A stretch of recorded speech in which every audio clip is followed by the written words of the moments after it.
Welcome, everybody. Welcome to the 7th webinar in this series, the first one of 2025. And we're very honored and actually also very pleased to have Dominique Waddoup here to guide us through her endeavors as an entrepreneur and a biologist at the same time. So I'm really looking forward to her presentation. Well, let's first go back to, my name is Harm Smit. I'm the president of the ECBA, and you will see later on Peter Nieselbeck, the vice president of the ECBA. And our host, our trusted host today is Simon Hausler, who is always taking care of us because we usually do the wrong things, and he's there for us to correct us. So far, so good. The ECBA is the European Countries Biologist Association. It is an association of associations, so we do not have per se individual members as biologists, but we have the organizations of biologists as members all over Europe. And we have been doing this for, I think, since 1976 or so, something like that. So a pretty old organization, and we somehow have been hanging on to this.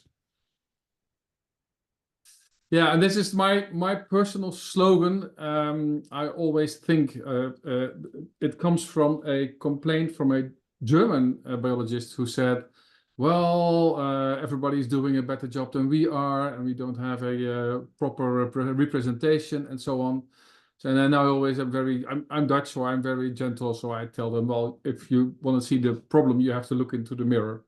And one of the problems we have is that you have to be proud on yourself, because only proud people can speak out.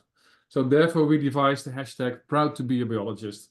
And we have to speak out because there's also reasons for Simon. You have to kick the next slide.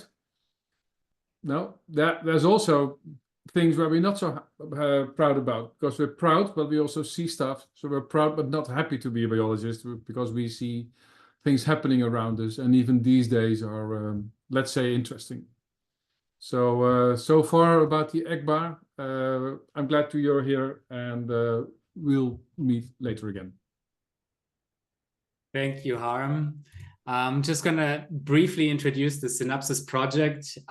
So we are a group of 10 different organizations from 7 European countries. And this is an Erasmus Plus school heads and teacher training academy on teaching for sustainability citizenship.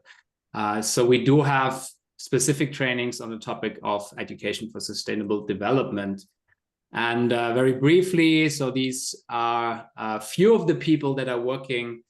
So this was in a project meeting, I think, in 2023 when the project started.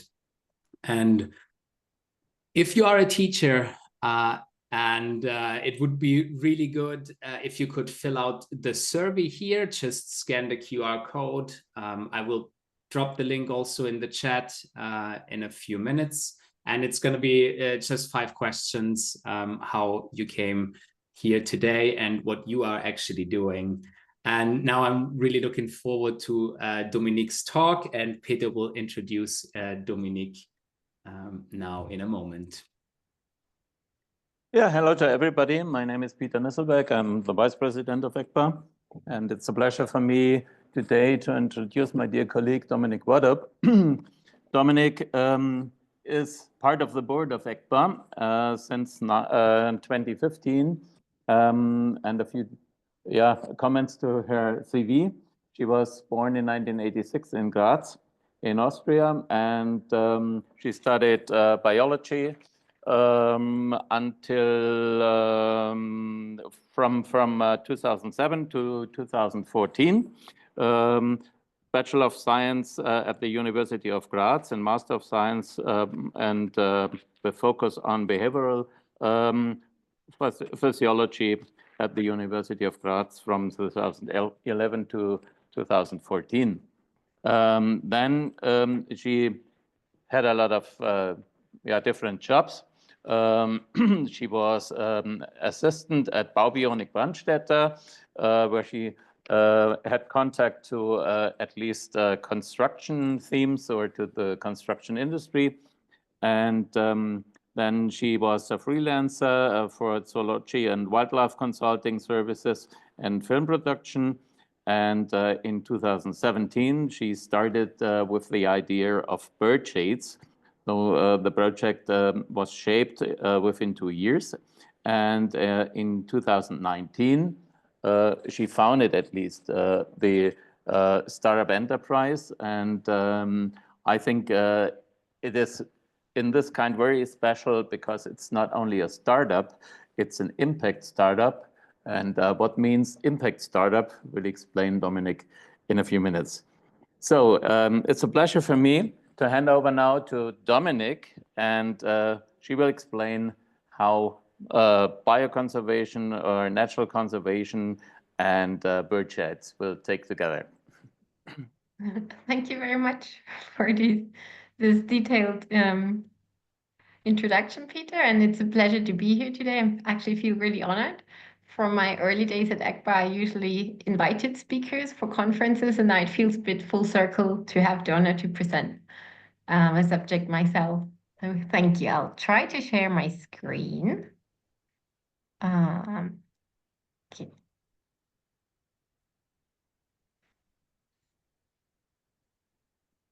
Okay. Could I just get this? Can you see the screen? Timur? It's all there. Yes. Perfect. Good. Then let's start. So glass is a must-have in the modern building industry. It's used for entire facades, noise barriers, bus stops, etc.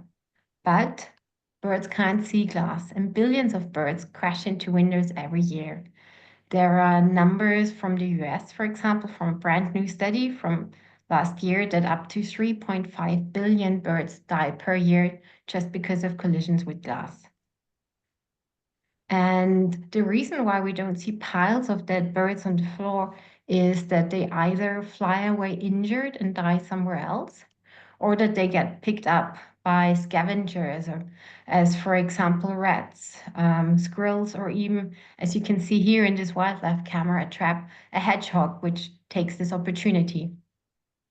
And bird window collisions is not just a problem for a specific building or specific populations.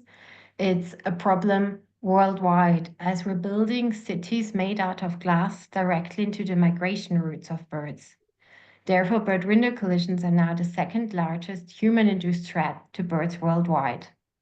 And apart that this is a massive this has a massive effect on biodiversity, also now bird-safe building laws and guidelines are enforced and rising. So for example, in Canada, there is now a standard for bird-safe buildings, or in the EU, the Bird Safe Building Directive, which is from the 1970s, states that you're not allowed to actively kill wild birds. And this is now more and more used to enforce bird-safe buildings. And the reasons for collisions, what we know up to date, is there is still a lot to find out by research, are for one, transparency. So as you can see on the picture on the left side, this is a transparent corridor. So the bird either sees the way through, thinks, or it assumes maybe that it is a flyway, or it sees greenery inside, which could be attractive to the bird. Another reason is reflection, as you see on the building on the right, where there is a reflection of trees, which can also give a wrong impression to birds. And there are solutions out there. For example, these blackbird stickers, they're pretty well known, but they're actually a myth from the 50s. So you would need a lot of them so that they're maximum a hand width apart. Otherwise, you just create a safe space where the sticker is, but nothing around it. So you have to really cover the entire glass. And it doesn't actually matter what pattern you use. So it doesn't have to be this bird shape. And there are effective solutions on the market which work really well, but the trouble is customer acceptance. And this is why we came up with BirdShades. So BirdShades is a bird protection window film. It's transparent, but it has a unique UV active pattern. So the basis of our technology is that most bird species see the near UVA part of the daylight. And this is what we're using here to keep it transparent to the human eye, but highly noticeable to birds. And here you see a building where BirdShades is applied. So on the left side of the image, you see a UV camera image where our window film is visible with the stripes, and on the right side, just with a normal camera where the glass is visible, how it looks to us. So just in general, birds see more colors than we do. So they don't just see in the UV space, they see just more colors than we do. This is just an idea to give us an impression how they can see it. And so we have a very evidence-based approach, and up to date, we have 3 scientific studies which show that BirdShades is noticeable to birds. We're very proud of this work. I'd love to go into more detail, but I think that's too long. But I just showed the publications here. So we did 2 flight tunnel studies, so where we were involved, which was interesting to see how the birds react to BirdShades. And we also did a monitoring study, which was extremely valuable to see how birds react in the wild to our bird protection window film. We have more studies going on here, for example, on a large university campus, and this building here is applied with BirdShades. There are more options for making glass safe for birds, so it's not just BirdShades. There are highly effective solutions, and you can choose how to make the glass safe. So you could, for example, use window film stickers, just as an example, as you can see here. But you can also use not water markers, but glass markers. So there are different DIY options as well to make the glass visible. And apart from using glass markers, you could also use various strings or cords. It just has to be in front of the glass, and it has to be visible in some way. What is important is to make sure that the pattern, whatever you use, is maximum a hand width apart, better even if it's a bit smaller. So it's the 5 x 10 centimeters where the pattern should be apart. And to make sure that whatever pattern you use is on the exterior side of the glass, because if you use it on the interior side, so on the inside of the glass, the effect could be not that strong because of reflection, so it might not be that useful. And also keep in mind that every situation is unique, so you might need a contrast. For example, if you have a window which reflects a lot of sky, maybe white dots are not the best option there. But this is just to keep in mind that it could be unique. And also with the patterns, consider that some birds try to squeeze through. So if you use, for example, horizontal stripes, they could be super useful, or vertical stripes where they might try to squeeze through between the patterns. But highly depends on the bird species. And what's also very useful, and our research has shown that if you place the bird feeders very close to the glass, that the birds don't get enough velocity to hurt themselves. So if you have bird feeders, make sure that they're closer to the glass, within 1 meter. And here a bit about my personal journey and how I came up with BirdShades. So my background is, as Peter already mentioned, I've studied animal behavior at the University of Graz. I did a research on the behavior of giant honeybees. So this was my master's thesis, and it sparked my interest for animal behavior and not invasive techniques, how to find out different behaviors, how to interpret them. And I've also worked in this as an assistant in the zoo planning industry. When I finished university, it was quite a challenge to find a job as a biologist. And I really had a strong will that I wanted to work in the human wildlife mitigation area. And there weren't too many positions which were paid available at that time, and also PhD positions. But quite at the same time, during my university studies, I recognized the challenge. So at my university, we have several glass corridors. Actually, there is a glass corridor which is not on this picture here, but at the university, at the Institute of Biology, And this glass corridor killed so many birds within a very short time that I was absolutely shocked. And I wanted the university to take action. Also, I noticed that these bird stickers don't work. And with the products, what I found, there was a very high resistance to use it from the university. And this was the beginning of BirdShades. So I knew from my studies that birds see in the near UVA part of daylight. And I started to contact many researchers, as my initial idea was to create a PhD in this area, which wasn't the easiest. And then I thought maybe it's easier to found a startup. And the first steps were actually inspired by startup founders, which I knew from Graz. So there were 3 students which founded a biotech company, because my first impression was of founding a company. You need a lot of money and funding, otherwise you can't do it.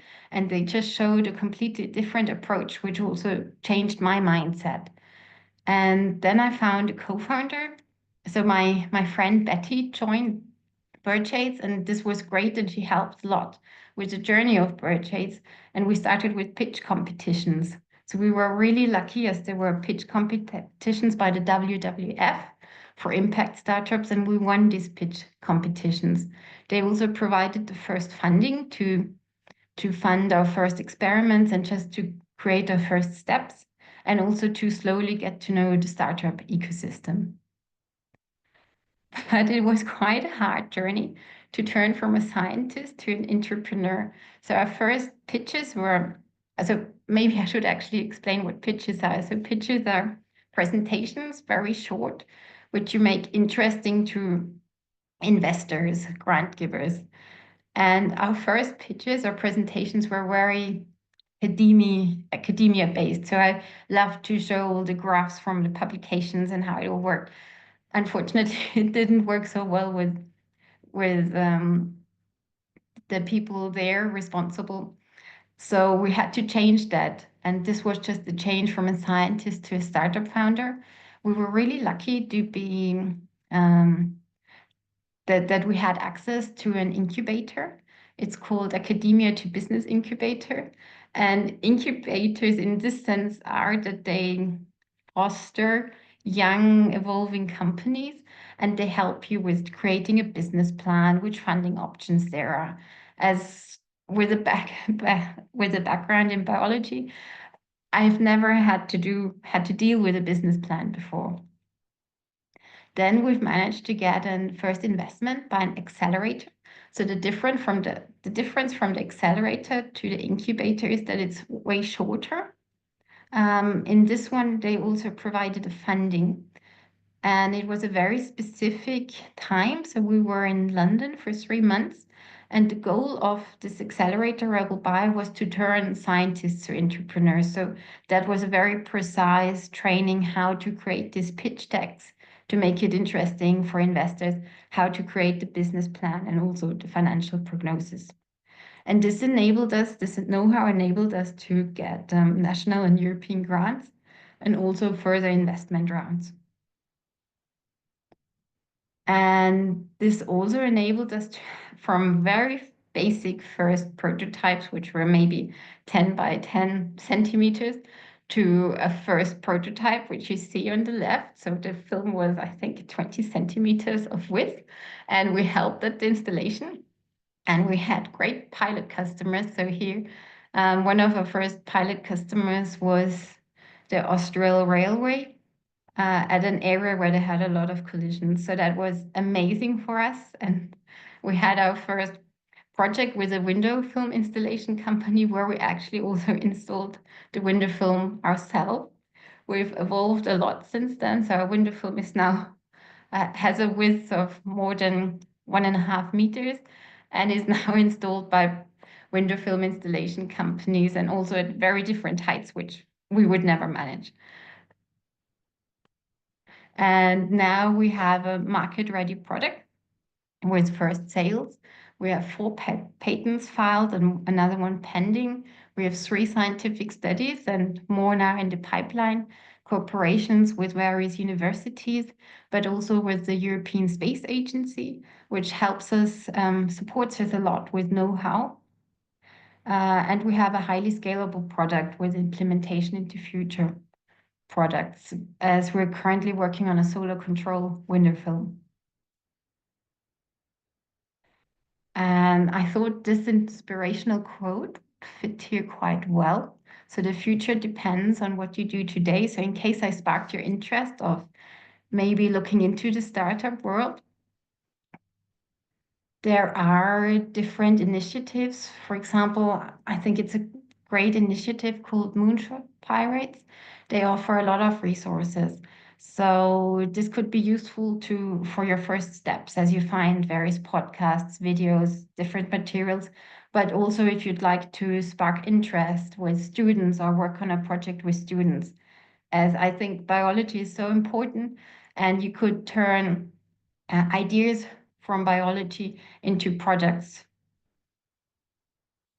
And if you'd like to do further steps, just as another example, Consideration X Lab is very interesting. So they do startup competitions. So if you have a first idea where you'd like to start, you could see there if they have a startup a competition to start, and they sometimes also provide initial funding. Another step would be to join one of these accelerators. They either have specific entry dates, or you just need to check what their requirements are. And these accelerators are really useful as they help turning scientists into entrepreneurs.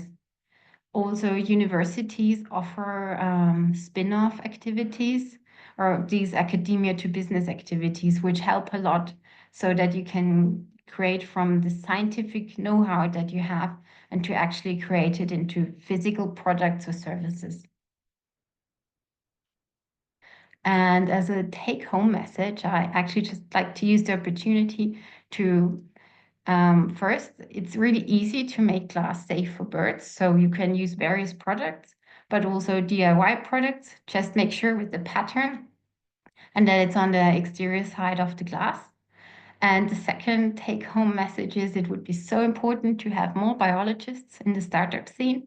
It's not that difficult to write a business plan, and you will get there with some training. But biology has so much potential, and we have so much know-how which is desperately needed.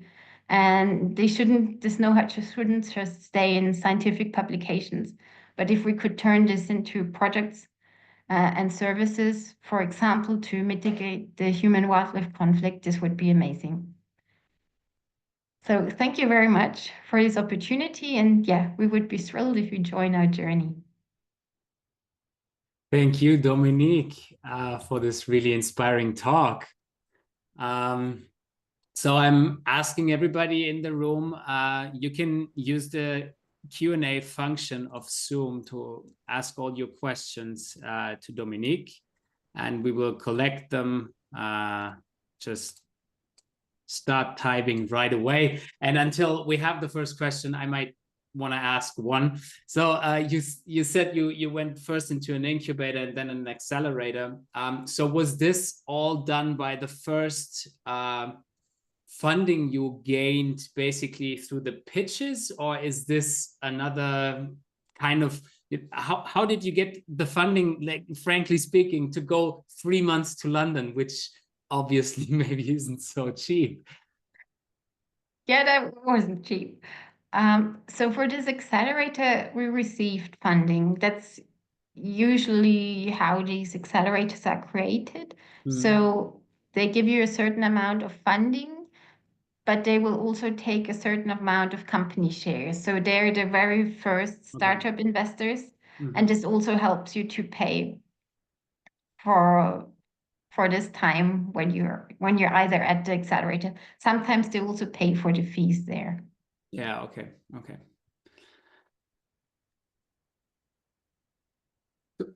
Can I ask a question? I noticed you were talking about buildings and large buildings and birds flying into it. Do you have something like a bird collision rate index or something like that?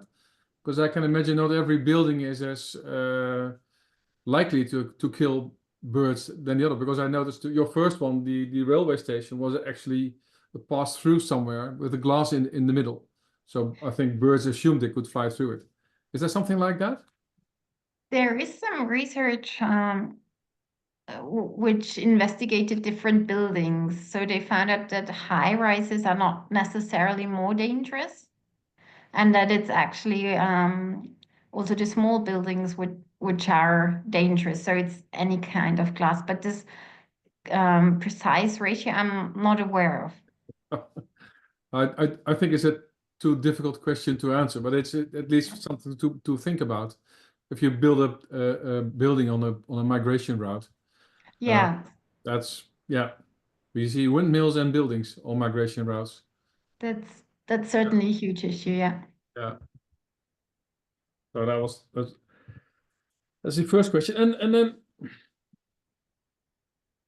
I think you can take away some of the fear biologists will have. The first fear is I let me do my science. I have no good ideas. Well, isn't the science an idea? So Yeah, well, but most people shy away from thinking I have this idea in my head and I can make the world a better place by executing it. Which is what biologists, not every biologist does that. sure, which is also important as we need them in other fields as well. But I think they are great in the startup field because they see these pressing needs.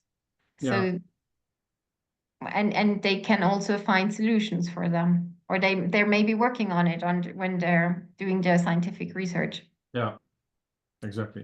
I Yeah. mean, this was basically the background of my first question. Like, because for a lot of people, it would be, really good if they could get the training to write a business plan. And since you introduced your journey to London, like one of these steps, that took you on the road that you're today, I thought, that there would be possibilities how to, apply for funding or to get training like this. So maybe some people, they do have such an idea in their head and they just don't know about the possibilities.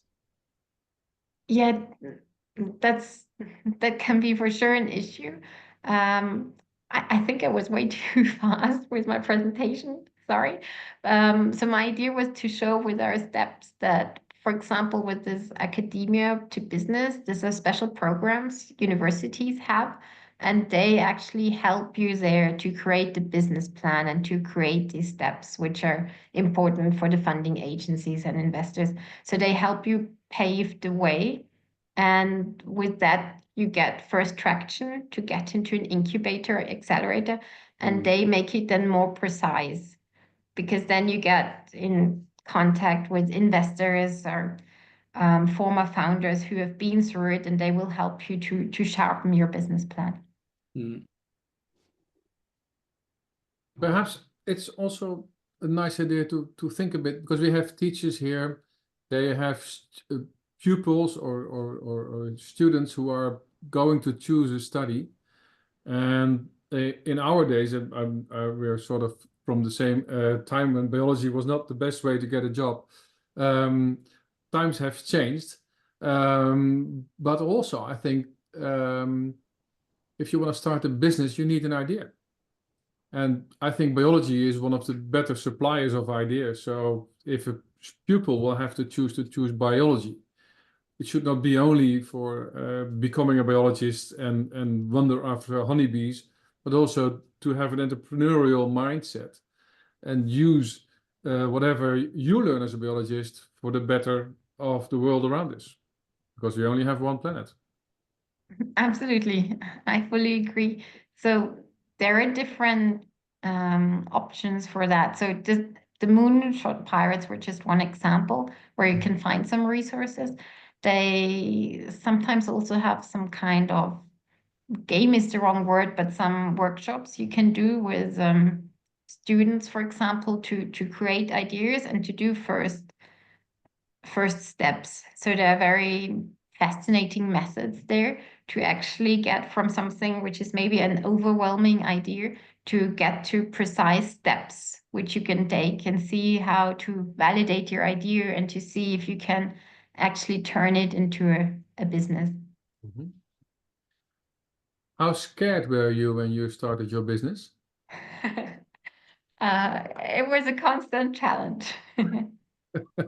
I wanted to ask something like, did you ever regret it? Or were there, let's put it like this, were there any, probably moments where you thought like, oh, this is never gonna go anywhere? Or how was your journey on an emotional basis? So the roller coaster is real. So, and it still is quite a roller coaster.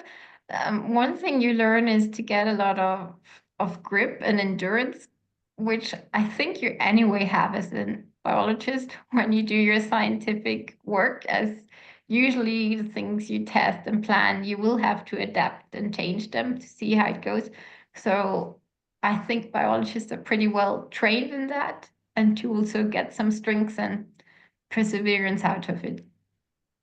Okay, thanks. Now Martin is asking a question. Hi, Martin. Nice that you're here today.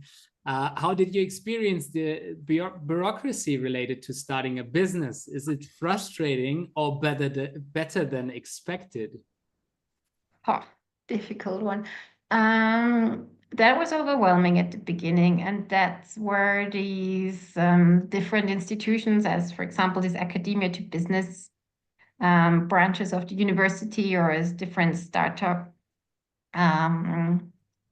activities which are offered, really are good help, because you need to decide which form of business you found, depending on the country you are. So it is pretty overwhelming at the beginning, but it's good if you go to these institutions also to ask people who already have started. They can give you some good pointers, so you don't have to do a very complicated journey, but get it more straightforward. Okay. Do you have contact with other entrepreneurs in biology? What do the other biologists do in Austria? Good question. So the guys I mentioned in my presentation from the biotech startup, they're still very successful. They do a kind of Nespresso machine for DNA, so which is very helpful if you need primers for certain applications. Now I have to think about biology startups. Then there are various startups who do how do you say it? Organ on a chip technologies, which is also very promising aspect. So where you try to model certain organs, but do them on a chip, so not in the human organism, but in this model to test medicaments, which is way better, or could be way better one day than do it in the actual human, to see which kind of medication offers the best solutions. Then there are really inspiring startups from around the world, from one which is creating silk out of, so they looked at the way how to create silk from spiders, and they do this in a certain brewery process to have synthetic silk. And there are way more, which I probably think of afterwards.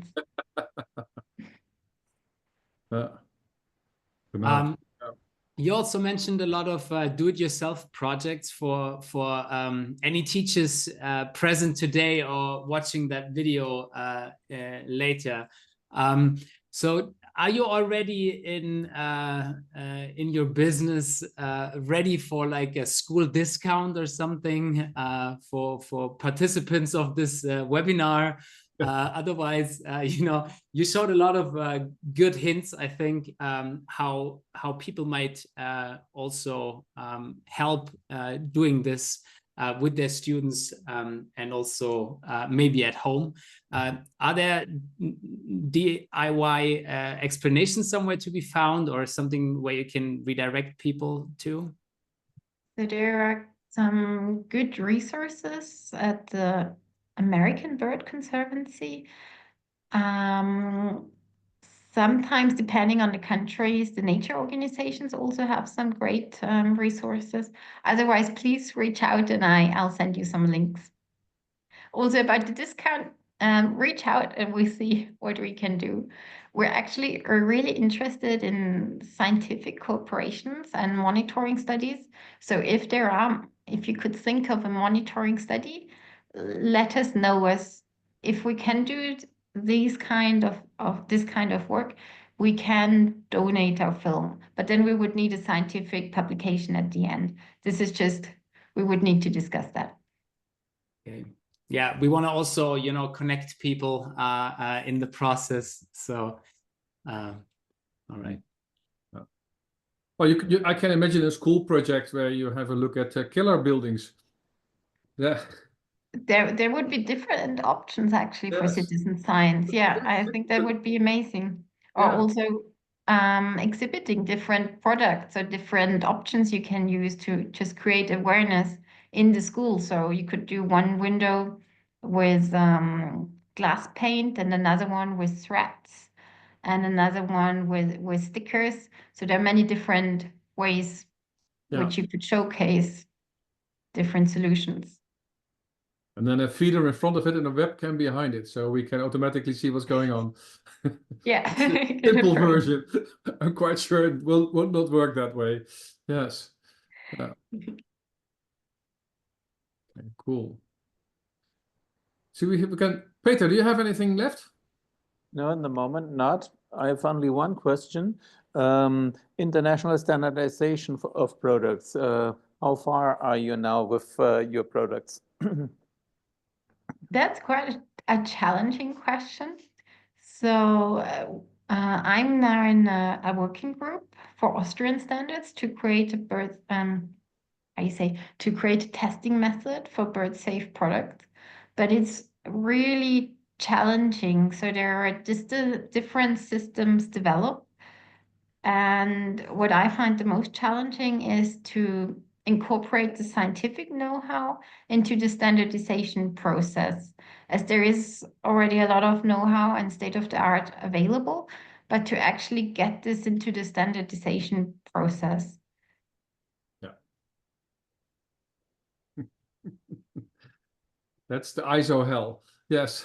Yeah, definitely. I'm learning a lot there at the moment. Yeah, all right. You're polite. Yes. And what of the durability of the films? If I put a sticker on a window, but it's also will be shown on by sun.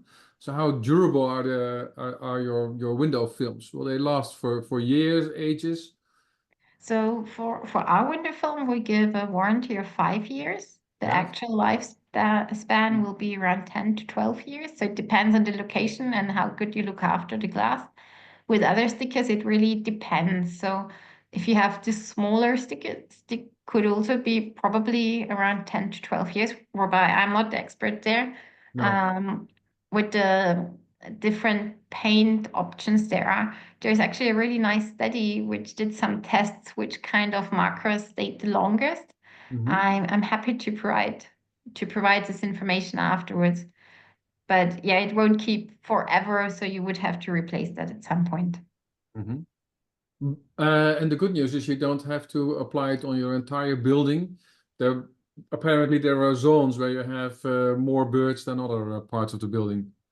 Yes, so it's especially in the ground floors. So everywhere, it's called more or less the vegetation zone. So everywhere where there are trees, which can be reflected, this area should be made safe for glass. In the higher zones, it's from the current know-how not that necessary. So if I have this huge high story building, I don't have to calculate the entire surface for your film. I can just put the lowest two floors and that would do it. Well, it pretty depends on the location, and because if you have something large trees or something, you need to check that. Also, if you're on a migratory path, you need to check that. Also, maybe which is important when you're on a migratory path to really make sure that you're using a lights out program. So this is when the birds migrate at night, that you make sure to not confuse them with the light, to draw them towards the buildings or to the city. All right. Yeah. And there came one more question from Martin. Thank you for that. It's a very good one, I think. If collision victims are hardly to be found, how about swabbing DNA from the windows? Would that be far out of reality? Because he knows projects that estimate insect diversity and abundance from public transport windscreens. That would be surely interesting. The trouble is, I think the windscreen is probably a challenge, because you can't do a swab everywhere or only where you see marks. Because with the glass, they don't always leave a mark, and you need to access that mark. So it could be doable, but would be definitely worth discussing that with scientists. Yeah, and I think there's a problem because you can analyze or can find out what species it was, but you cannot find out how many of the animals crashed in, because there's just a DNA sequence showing the special species and not the number of individuals. I'm sure there are quite a few challenges. Also, I'm not sure how good the material is when it's on the glass for a long time, but I haven't worked with the DNA for quite a time, and I don't know how far it is, and I haven't read research on that.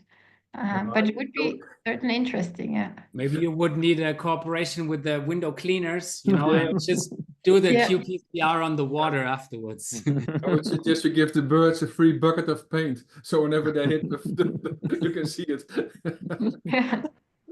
Actually, as you mentioned, the window cleaners, it's really interesting to cooperate with different groups. So we've learned a lot from window film installation companies, but also window cleaners. They actually have a lot of know-how, because they go to the customers and install different products. And window cleaners know very well where the top collision areas are. And probably they also know the top windows of collisions, huh? Because, I mean, they're usually the first ones that actually, see the marks, or more often even see the birds lying in front of the windows. I don't know. It can be. So, I mean, that's just what we noticed from clients. So sometimes they can be super informed and really know everything. But it also depends on the species. So not every bird leaves a mark, and not every bird leaves these specific marks, which looks like a ghost birds. So this is a lot for dove species, which create these patterns, but not all species do that. Okay, and when we talk about human interaction, you said the second highest impact of human civilization is window bird collisions. What are actually number one and maybe number three? So number one is habitat loss, which is a huge issue. So in comparison to that, making glass safe is rather easy. Number three depends on the study. So in some studies, cats are number two, and in some studies, cats are number three. But cats are huge predators where you just need to make sure and find options, because they just can have really bad impact on local bird populations. Okay. Cool. Yeah. So, how do I know I have a killer building then? It's just. So how do I give the best answer here? So we usually get it from clients because they hear it or they see the birds. But Okay. Yeah. so we sometimes have clients who do it from a very strong emotional drive, because it's just too much. So if they have more birds on a single day, and this frequently, they will take action, as it gets quite depressing. Okay. Yeah. And are bird lovers more prone to step into action than ordinary people? I haven't noticed that yet. to be And honest. and why can't I buy it at my local building supermarket? You can buy probably DIY options, but they're not specifically No, I want to buy amazing. BirdShades. You get that. Okay. Well, Yeah. for BirdShades, it's super challenging to have it in this local supermarket because we're selling commercial rolls, which will then be cut smaller and then will be resent by distributors and window film installers. And we wouldn't manage it from our company size to do all these custom sizes and also to do the customer support for that. Yeah. Yeah, it sounds easy, but you have to. That's the valley of death. You still have to cross, I think, before you go to customer products. Yes. Probably. Let's talk in, I don't know, 3 years.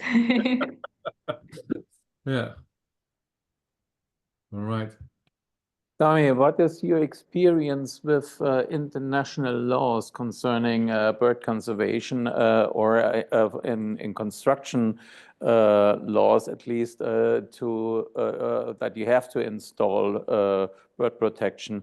For example, in the Emirates, they have a lot of glass towers, and there are a lot of big birds also that might have an impact, at least also on the glass.